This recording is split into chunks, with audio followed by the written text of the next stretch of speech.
ലോകം കീഴടക്കാനിറങ്ങിയ ഒരു മലയാളി സംരംഭകനെ കോർപ്പറേറ്റ് ലോകത്തെ അയാളുടെ വളർച്ചയെ ഭയന്ന എതിരാളികളും അയാൾ സുഹൃത്തുക്കളെന്ന് കരുതിയ സഹപ്രവർത്തകരും അവരുടെയെല്ലാം പിണിയാളുകളായ ഭരണകൂടങ്ങളും രാഷ്ട്രീയക്കാരും ജുഡീഷ്യറിയും പോലീസും എല്ലാം ചേർന്ന് ചതിച്ചു കൊന്ന ആ കഥ സ്വാതന്ത്ര്യാനന്തര ഇന്ത്യൻ വ്യവസായ ചരിത്രത്തിലെ ഏറ്റവും ക്രൂരമായ ഒരു അധ്യായമാണ്. ഏഷ്യയിലെ പ്രശസ്ത സാമ്പത്തിക മാധ്യമമായ സിംഗപ്പൂരിലെ ബിസിനസ് ടൈംസ് 1988 ഒക്ടോബറിൽ ഇങ്ങനെ എഴുതി: 44 മില്യൺ അമേരിക്കൻ ഡോളറിന്റെ ഇടപാടിലൂടെ ഒരു പ്രാദേശിക ബിസിനസ്സുകാരൻ ഇന്ത്യയിലെയും പാകിസ്ഥാനിലെയും ബിസ്ക്കറ്റ് രാജാവായിരിക്കുന്നു.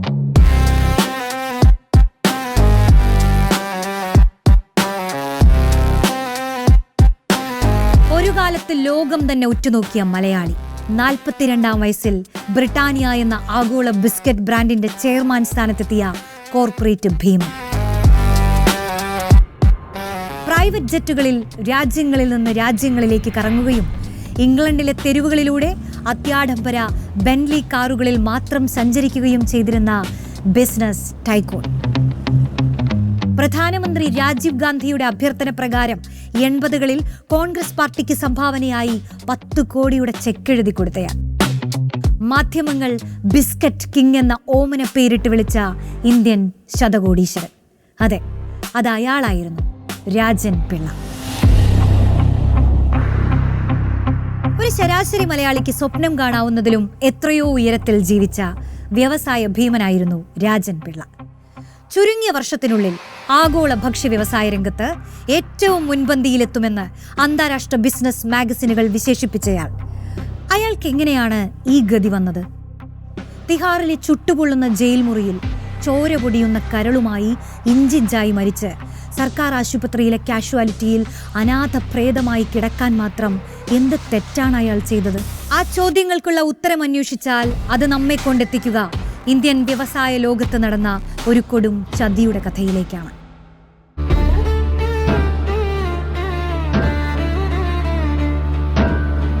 രാജൻ പിള്ളയും വ്യവസായ മേഖലയും തമ്മിലുള്ള ബന്ധം യഥാർത്ഥത്തിൽ ആരംഭിക്കുന്നത് അദ്ദേഹത്തിന്റെ ജനനത്തിനു മുൻപാണ്. ലോക വ്യവസായ ഭൂപടത്തിൽ ഒരു നൂറ്റാണ്ടിന് മുൻപേ സ്ഥാനം പിടിച്ചവരായിരുന്നു അദ്ദേഹത്തിന്റെ കുടുംബം. ഇന്ത്യൻ കശുവണ്ടി വ്യവസായത്തിൽ സ്വന്തം പേര് അടയാളപ്പെടുത്തിയ അതികായനായിരുന്നു കൊല്ലം ഭരണിക്കാവ് സ്വദേശി വെണ്ടർ കൃഷ്ണപിള്ള. നിരവധി ഫാക്ടറികളിലായി ആയിരക്കണക്കിന് തൊഴിലാളികൾ അദ്ദേഹത്തിന് കീഴിൽ ജോലി ചെയ്തിരുന്നു.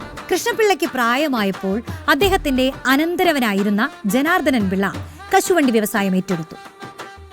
തന്റെ സാമ്രാജ്യം വിജയകരമായി മുന്നോട്ട് കൊണ്ടുപോകുന്ന അനന്തരവന് വെണ്ടർ കൃഷ്ണപിള്ള സ്വന്തം മകളെ വിവാഹം കഴിച്ചു കൊടുക്കുകയും ചെയ്തു. വൈകാതെ ഇന്ത്യയിലെ ഏറ്റവും വലിയ കശുവണ്ടി വ്യവസായിയായി ജനാർദ്ദനൻ പിള്ള മാറി. കൊല്ലത്ത് നിന്നുള്ള കശുവണ്ടികൾ ലോക മാർക്കറ്റ് കീഴടക്കിയ അക്കാലത്ത് വൻകരകൾക്കപ്പുറത്തേക്ക് കശുവണ്ടി കയറ്റി അയച്ച് ജനാർദ്ദനൻ പിള്ള വളർന്നുകൊണ്ടേയിരുന്നു. 1947 ജനാർദ്ദനൻ പിള്ളയുടെയും രാജാമണി അമ്മയുടെയും മകനായി രാജൻ പിള്ള ജനിക്കുന്നത്. സ്വപ്നതുല്യമായ സുഖസൗകര്യങ്ങളിലായിരുന്നു രാജന്റെ ബാല്യം. താൻ എത്തിയതിലും വലിയ ഉയരങ്ങളിൽ രാജൻ എത്തണമെന്ന നിർബന്ധം അച്ഛൻ ജനാർദ്ദനൻ പിള്ളയ്ക്കുണ്ടായിരുന്നു. അതിനായി ബിസിനസിന്റെ ബാലപാഠങ്ങൾ ചെറിയ പ്രായത്തിലേ അവന് പകർന്നു നൽകി. ചെറുപ്പത്തിൽ രാജന്റെ ജാതകം നോക്കിയവരെല്ലാം പ്രവചിച്ചത് ഒരേ കാര്യമായിരുന്നു: തൊട്ടതെല്ലാം പൊന്നാക്കുന്നവൻ, വിശ്വവിജയം നേടാനായി ജനിച്ചവൻ. അത് കേട്ട് രാജന്റെ മാതാപിതാക്കൾ ആഹ്ലാദിച്ചു. മികച്ച വിദ്യാഭ്യാസം തന്നെയായിരുന്നു അവർ രാജന് നൽകിയത്. പിതാവിന്റെ കശുവണ്ടി സാമ്രാജ്യം ഒരു വലിയ പ്രതിസന്ധിയുടെ വക്കിലായിരുന്ന 70കളുടെ തുടക്കത്തിലാണ് വിദ്യാഭ്യാസം പൂർത്തിയാക്കി രാജൻ ബിസിനസ്സിലേക്ക് ഇറങ്ങുന്നത്. കശുവണ്ടി വ്യവസായത്തിൽ നിന്ന് മാറി ഗോവയിൽ ഒരു ഹോട്ടൽ, തിരുവനന്തപുരത്ത് ഒരു പെയിന്റിംഗ് കമ്പനി, കപ്പൽ വ്യവസായം, അങ്ങനെ പല ബിസിനസ്സുകളിലും രാജൻ ഭാഗ്യം പരീക്ഷിച്ചു. ഒന്നിലും കാര്യമായ മെച്ചമില്ലാതായതോടെ ഒടുവിൽ പ്രവർത്തനം വിദേശത്തേക്ക് മാറ്റാനുള്ള ആലോചനകളായി. അച്ഛനേക്കാൾ വലിയ ബിസിനസ്സുകാരനായി മാറുമെന്ന് ജനാർദ്ദനൻ പിള്ളയ്ക്ക് വാക്കുകൊടുത്താണ് അന്ന് 1973 രാജൻ പിള്ള സിംഗപ്പൂരിലേക്ക് വിമാനം കയറിയത്. പുരോഗതിയിലേക്ക് കുതിച്ചു ചാടാൻ തയ്യാറെടുത്തു നിന്ന ആ പഴയ സിംഗപ്പൂരിലേക്ക്.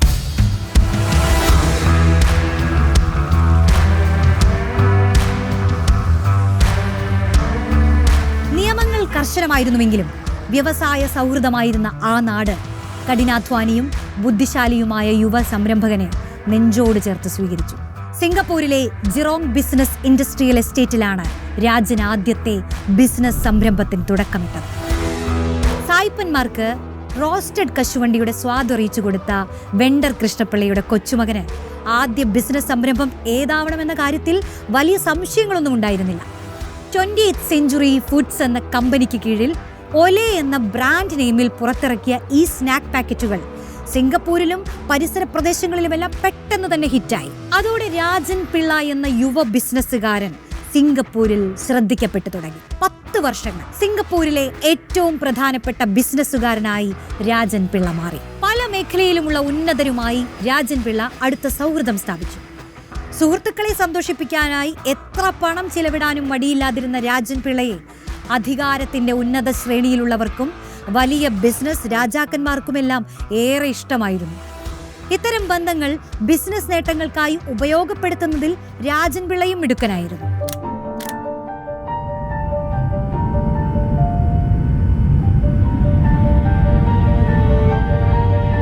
ഒരു വിമാനയാത്രയ്ക്കിടെ പരിചയപ്പെട്ട മലയാളിയായ എയർ ഹോസ്റ്റസ് നീന രാജന്റെ ജീവിതത്തിലേക്ക് കടന്നു വന്നു.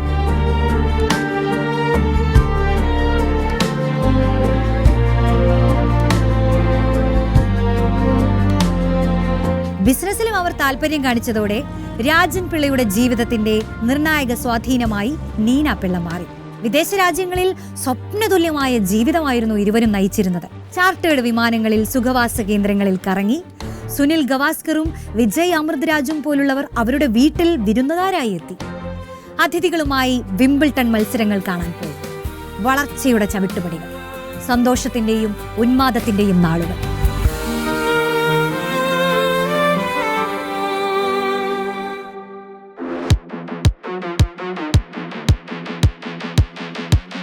രാജൻ പിള്ളയുടെ വ്യവസായ സാമ്രാജ്യം വൻകരകൾക്കപ്പുറത്തേക്ക് വളർന്നു. ലോകത്തിലെ തന്നെ ഏറ്റവും വലിയ ഭക്ഷ്യ കമ്പനികളിൽ ഒന്നായ അമേരിക്കയിലെ നെബിസ്കോയുമായി ചേർന്ന് രാജൻ പിള്ള വ്യവസായ പദ്ധതികൾ ഉണ്ടാക്കി.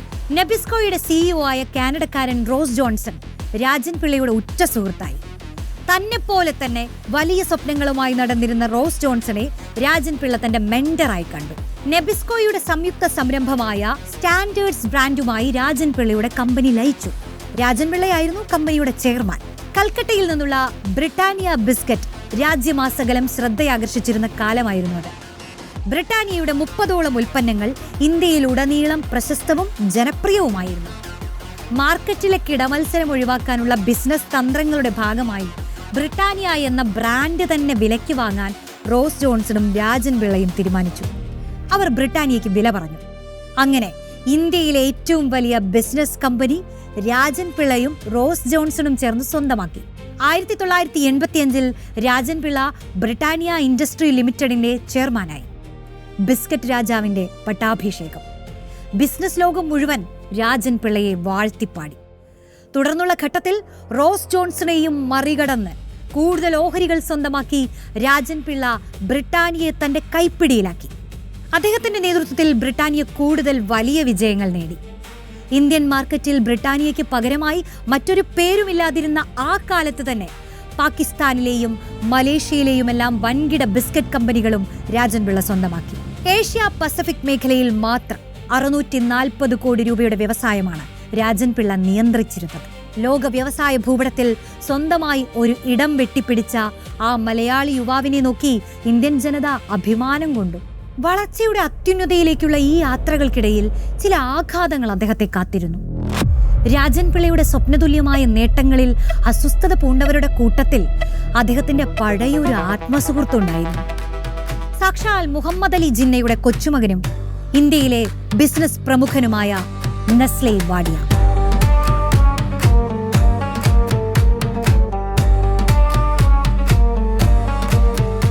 റോസ് ജോൺസണെ പരിചയപ്പെടുന്നതിന് മുൻപ് രാജന്റെ ഏറ്റവും അടുത്ത സുഹൃത്തുക്കളിൽ ഒരാളായിരുന്നു ബോംബെ ഡൈയിങ് ഉൾപ്പെടെയുള്ള ബ്രാൻഡുകളുടെ ഉടമയായ നെസ്ലെ വാഡിയ.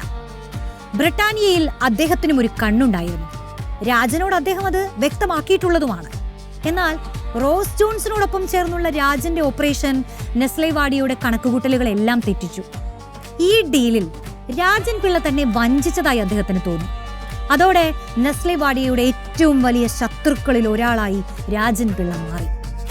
ആ ഉത്തരേന്ത്യൻ വ്യവസായിയുടെ ഉള്ളിൽ പക നീറിപ്പുകഞ്ഞുകൊണ്ടിരുന്നു. രാജൻ പിള്ളയുടെ സാമ്രാജ്യം തകർക്കാൻ ഒരു അവസരം നോക്കി നടന്നിരുന്ന നെസ്ലെ വാഡിയയ്ക്ക് ഒരു കാര്യം ബോധ്യമായി. തങ്ങൾക്ക് തൊടാനാകാത്ത ഉയരങ്ങളിലേക്കാണ് രാജന്റെ കുതിപ്പ്. ഇനിയും വൈകിക്കൂടാ. രാജനെതിരായുള്ള നീക്കങ്ങളുടെ കുന്തമുനയായി വാഡിയ തിരഞ്ഞെടുത്തത് രാജന്റെ ആത്മമിത്രമായിരുന്ന റോസ് ജോൺസനെ തന്നെയായിരുന്നു. രാജൻ പിള്ളയുടെ പരിധികളില്ലാത്ത വളർച്ചയിൽ അതിനകം റോസ് ജോൺസണും അസ്വസ്ഥനായിരുന്നു. ജോൺസൺ തന്നെയാണ് പദ്ധതികളെല്ലാം തയ്യാറാക്കിയത്. വാഡിയ അതിനുള്ള എല്ലാ പിന്തുണയും നൽകി. രാജനെ തകർക്കണമെങ്കിൽ അത് ബ്രിട്ടാനിയയിൽ നിന്ന് തന്നെ തുടങ്ങണമെന്ന് അവർക്കറിയാമായിരുന്നു. വൈകാതെ ഇരുവരും ചേർന്ന് ബ്രിട്ടാനിയ മാനേജ്മെന്റിലെ ഒരു വിഭാഗത്തെ സ്വാധീനിച്ച് രാജൻ പിള്ളയ്ക്കെതിരായ കരുക്കൾ നീക്കി. പതിയെ ബ്രിട്ടാനിയയിൽ നിന്നും രാജൻ പിള്ളയ്ക്ക് പിൻവാങ്ങേണ്ടി വന്നു. അപ്രതീക്ഷിതമായിരുന്ന ഈ തിരിച്ചടിയിൽ രാജൻ പിള്ള പതറിപ്പോയി.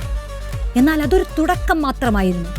രാജന്റെ പൂർണ്ണമായ തകർച്ച അതായിരുന്നു വാഡിയയുടെ ലക്ഷ്യം. ഇതിനായി റോസ് ജോൺസനെ കൊണ്ട് സിംഗപ്പൂരിലെ കൊമേഴ്ഷ്യൽ അഫയേഴ്സ് ഡിപ്പാർട്ട്മെന്റിൽ രാജൻ പിള്ളയ്ക്കെതിരെ ഒരു പരാതി കൊടുപ്പിച്ചു. രാജൻ പിള്ള ഒലെ എന്ന തന്റെ ബ്രാൻഡ് നെബിസ്കോയിൽ നിന്ന് ബ്രിട്ടാനിയ ഇന്ത്യയെ കൊണ്ട് ഏറ്റെടുപ്പിച്ചത് നിയമവിരുദ്ധമായിട്ടാണ് എന്നതായിരുന്നു ആ പരാതി. ഇതിന്റെ പേരിൽ രാജൻ പിള്ളയ്ക്കെതിരെ സിംഗപ്പൂരിൽ വഞ്ചനാ കുറ്റത്തിന് ഒരു ക്രിമിനൽ കേസ് രജിസ്റ്റർ ചെയ്യപ്പെട്ടു. അവിടെയും തീർന്നില്ല. സാമ്പത്തിക ക്രമക്കേടുകൾ ഓരോന്നാരോപിച്ച് തുടരെ 29 കേസുകൾ പിന്നാലെയും. എല്ലാം കൂടെ $17 മില്യൺ തട്ടിപ്പ് കേസുകളിൽ പ്രതിയായി രാജൻ പിള്ള. ഇത്തരം കേസുകളെ വളരെ ഗൗരവത്തിൽ പരിഗണിച്ചിരുന്ന രാജ്യമായിരുന്നു സിംഗപ്പൂർ. കേസുകളിൽ അടിയന്തര വിചാരണ ആരംഭിച്ചു. രാജൻ പിള്ളയ്ക്കായി ഏറ്റവും മികച്ച അഭിഭാഷകർ തന്നെ ഹാജരായി. പക്ഷേ തികച്ചും ഏകപക്ഷീയമായിരുന്നു വിചാരണ. പ്രതിഭാഗത്തിന്റെ വാദങ്ങളൊന്നും പരിഗണിക്കാതിരുന്ന കോടതി ശിക്ഷ വിധിച്ചു. 14 വർഷം കഠിന തടവ്. കാര്യങ്ങൾ കൈവിട്ടു പോവുകയാണെന്ന് രാജൻ പിള്ളയ്ക്ക് മനസ്സിലായി. പിടിക്കപ്പെട്ടാൽ താനിനി പുറം ലോകം കാണില്ല. ഒറ്റ വഴിയേ മുന്നിലുള്ളൂ: ജന്മനാടായ ഇന്ത്യയിലേക്ക് രക്ഷപ്പെടുക. അവിടെ തനിക്ക് നീതി ലഭിക്കും. അല്ലെങ്കിൽ അവിടുത്തെ ഭരണസിരാ കേന്ദ്രങ്ങളിലെ സ്വാധീനം ഉപയോഗിച്ച് നിയമ നടപടികളെ നേരിടുക. സിംഗപ്പൂർ പോലീസിന്റെ പിടിയിൽ അകപ്പെടാതെ ഇന്ത്യയിലേക്ക് വിമാനം കയറൽ അസാധ്യമായിരുന്നുവെങ്കിലും എയർപോർട്ടിലെ ചില ഉദ്യോഗസ്ഥരുടെ സഹായത്തോടെ 1995 ഏപ്രിൽ 10 രാജൻ പിള്ള ഇന്ത്യയിലെത്തി.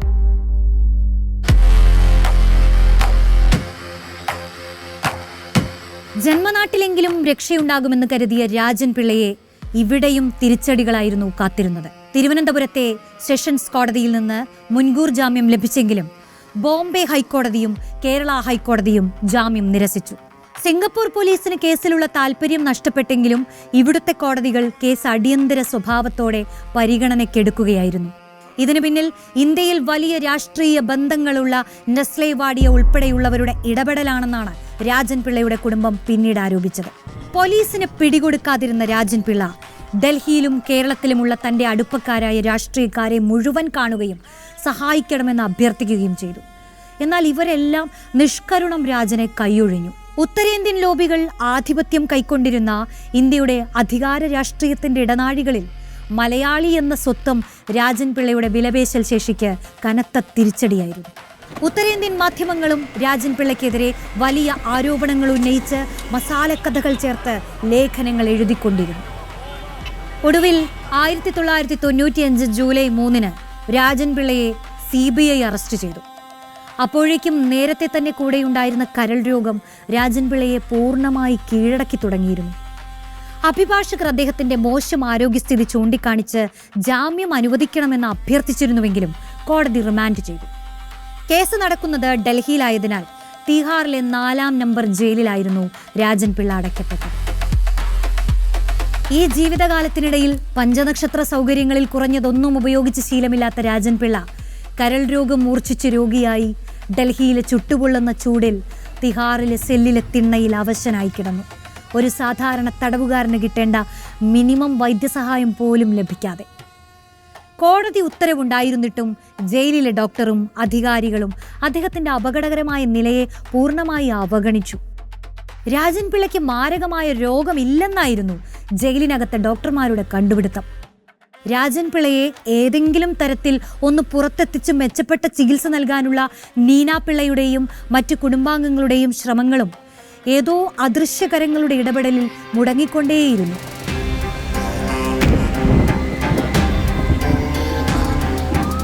അതീവ ഗുരുതരാവസ്ഥയിലാണ് അയാളെ ആശുപത്രിയിലേക്ക് എത്തിക്കുന്നത്. എന്നിട്ടും ഡോക്ടർമാർ അയാളെ വേണ്ട വിധമൊന്ന് പരിശോധിക്കുക പോലും ചെയ്തില്ല. കാരണം ജയിൽ രേഖകളിൽ അയാൾ ഒരു കടുത്ത മദ്യപാനിയായിരുന്നു. ക്രോണിക് ലിവർ സിറോസിസ് പേഷ്യൻ്റായ അയാൾ ആംബുലൻസിൽ വെച്ചും ആശുപത്രിയിൽ വെച്ചുമെല്ലാം രക്തം ഛർദ്ദിക്കുന്നുണ്ടായിരുന്നു.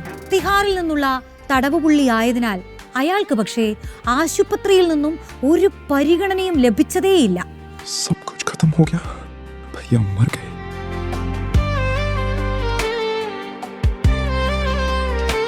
ആ 2 വാചകത്തിലെല്ലാം ഉണ്ടായിരുന്നു.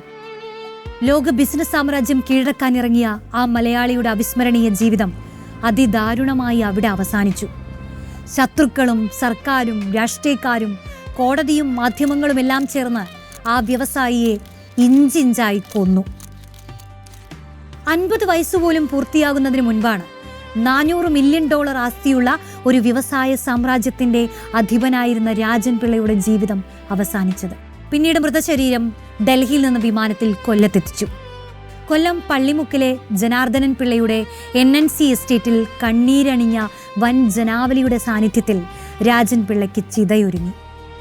അവസാനമായി ഒരു നോക്ക് കാണാനെത്തിയവരിൽ രാജൻ പിള്ളയുടെ നേട്ടങ്ങളിൽ അഭിമാനിച്ചിരുന്ന സാധാരണക്കാരായ ജനങ്ങളായിരുന്നു കൂടുതലും ഉണ്ടായിരുന്നത്. അയാളുടെ പിന്തുണയാൽ വളർന്ന രാഷ്ട്രീയക്കാരോ അയാൾ സഹായിച്ചു വളർന്ന വ്യവസായ പ്രമുഖരോ ഒന്നും അങ്ങോട്ടേക്ക് തിരിഞ്ഞുപോലും നോക്കിയില്ല. മരണത്തിന് ശേഷവും ഇന്ത്യൻ മാധ്യമങ്ങൾ അദ്ദേഹത്തെ വെറുതെ വിട്ടില്ല.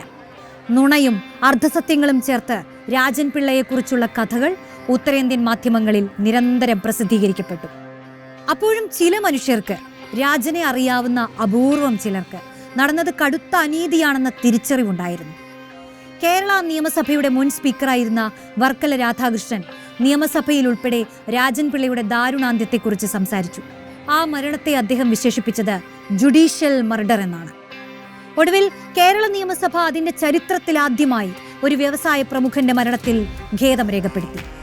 പതിയെ രാജൻ പിള്ള നേരിട്ട നീതി നിഷേധം രാജ്യമൊട്ടാകെ ചർച്ചയായി.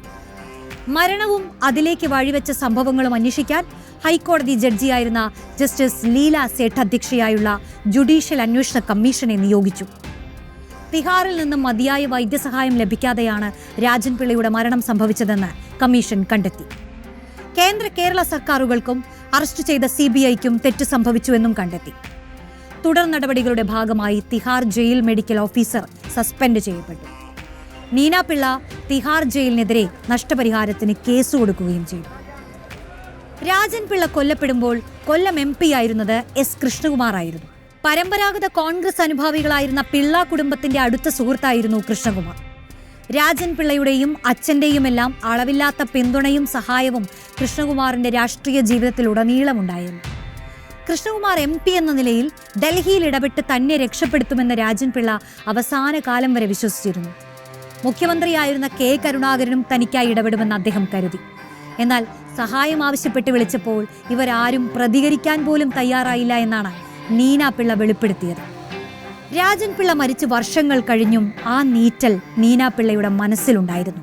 പിന്നീട് 1996 കൃഷ്ണകുമാർ കൊല്ലത്ത് നിന്ന് വീണ്ടും മത്സരിച്ചപ്പോൾ രാഷ്ട്രീയ പ്രവർത്തനത്തിൽ ഒരു പരിചയവുമില്ലാതിരുന്ന നീന പിള്ള സ്വതന്ത്രയായി സ്ഥാനാർത്ഥിത്വം പ്രഖ്യാപിച്ചു. നീന പിള്ള പിടിച്ച 50,000-ഓളം വോട്ടുകൾ ആ തിരഞ്ഞെടുപ്പിൽ നിർണായകമാവുകയും കൃഷ്ണകുമാർ പരാജയപ്പെടുകയും ചെയ്തു. നീന പിള്ളയ്ക്ക് അതൊരു പ്രതികാരമായിരുന്നു. രാജൻ പിള്ള മരിച്ച് 3 പതിറ്റാണ്ട് പിന്നിടുമ്പോഴും തന്റെ പ്രിയപ്പെട്ടവന് നീതി തേടിയുള്ള പോരാട്ടത്തിൽ തന്നെയാണ് ഇപ്പോഴും നീന പിള്ള. 47-ാം വയസ്സിൽ ഇത്ര ദാരുണമായി മരണപ്പെട്ടില്ലായിരുന്നുവെങ്കിൽ രാജൻ പിള്ളയ്ക്ക് എന്ത് സംഭവിക്കുമായിരുന്നു?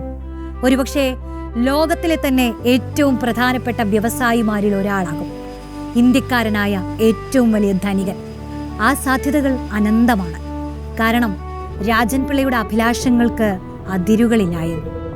ചക്രവാളങ്ങൾക്കപ്പുറത്തേക്ക് സ്വപ്നം കണ്ടിരുന്നു അയാൾ. അതെല്ലാം നേടിയെടുക്കാനുള്ള കഴിവും സാമർഥ്യവും അയാൾക്കുണ്ടായിരുന്നു. എന്നാൽ അതൊന്നും യാഥാർത്ഥ്യമായില്ല. ഒരുപക്ഷെ രാജൻ പിള്ള അന്ന് സിംഗപ്പൂരിൽ തന്നെ നിൽക്കാൻ തീരുമാനിച്ചിരുന്നുവെങ്കിൽ, ജയിൽ ശിക്ഷ അനുഭവിക്കേണ്ടി വരുമായിരുന്നുവെങ്കിലും ഇത്ര ക്രൂരമായ മരണത്തിലേക്ക് പോകേണ്ടി വരില്ലായിരുന്നു. പക്ഷെ അയാൾ സ്വന്തം മാതൃരാജ്യത്തെ വിശ്വസിച്ചു. അവിടെ തനിക്ക് നീതി ലഭിക്കുമെന്ന് കരുതി, ഒപ്പം നിൽക്കാൻ ആളുകൾ ഉണ്ടാകുമെന്ന് കരുതി. പക്ഷെ സ്വന്തം നാടും താൻ പ്രിയപ്പെട്ടവരെന്ന് വിശ്വസിച്ചവരും ചേർന്ന് ആ അസാധാരണ ജീവിതത്തെ ഒരു പരാജിത കഥയാക്കി മാറ്റി, എന്നേക്കുമായി അവസാനിപ്പിച്ചു.